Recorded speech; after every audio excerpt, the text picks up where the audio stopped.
Nagulat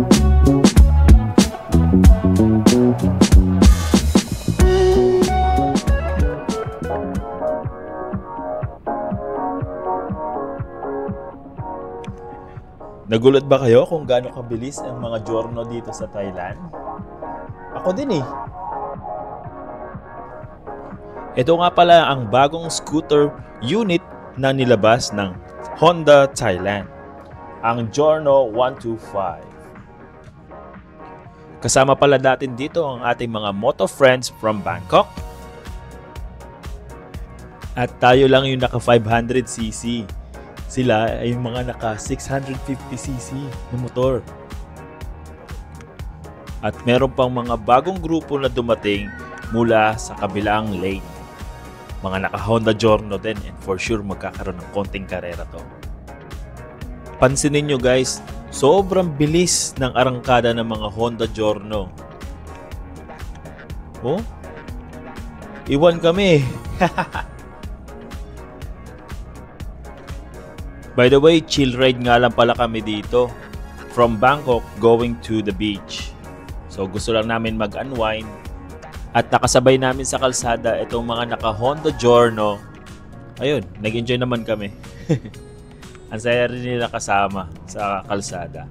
Pero medyo nakakatakot kasi maliliit and maliliksi yung mga kasabayan namin.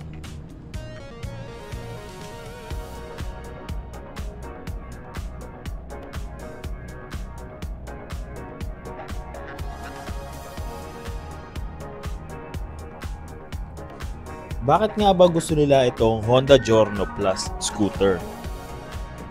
Ang Honda Giorno Plus scooter ay may engine size na 125cc, single cylinder, 4-stroke, 4 valves, single overhead cams, liquid cooled na rin, at meron siyang ESP Plus engine.